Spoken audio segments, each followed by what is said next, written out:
గుత్తి వంకాయ కూర రాయలసీమ స్టైల్లో ఎలా చేయాలో చూసేద్దాం.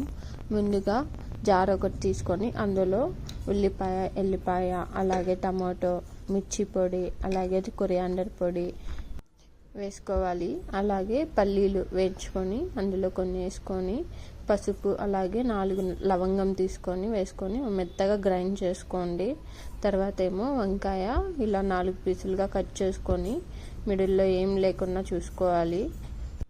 ఇలా మిడిల్లో ఏం లేకుండా చూసుకొని ఉప్పు వేసుకున్న వాటర్లో వేసుకోవాలి. తర్వాత కుక్కర్ పెట్టుకొని అందులో కొంచెం ఆయిల్ వేసుకొని ఆవాలు, జీలకర్ర, అలాగే కరివేపాకు, ఎర్రగడ్డ, అలాగే కొంచెం టమాటా వేసుకొని మెత్తగా వేయించుకోవాలి. తర్వాత మసాలా వేసుకుంటాం కదా, అందులో గుత్తి వంకాయలు తీసుకొని అందులో ఆ మసాలా పెట్టుకోవాలి. ఇలా నేను చూపిస్తున్నట్టుగా పెట్టుకున్న తర్వాత మనకు కుక్కర్లో ఉన్న టమాటో, అలాగే ఎర్రగడ్డ బాగా వేగిన తర్వాత ఈ వంకాయలు అనేటివి యాడ్ చేసుకోవాలి. ఇలా 2 మినిట్స్కి ఒకసారి కలుపుకుంటూ ఆ వంకాయలు అనేటివి రెడ్గా అయ్యేంత వరకు బాగా వేయించుకోవాలి.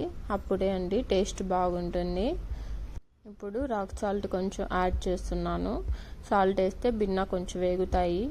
ఇలా కొంచెం బాగా వేగిన తర్వాత మసాలా మిగిలి ఉంటుంది కదా, ఆ మసాలా వేసుకోవాలి. గ్రేవీ కన్సిస్టెన్సీ అనేది మీ ఇష్టం అండి.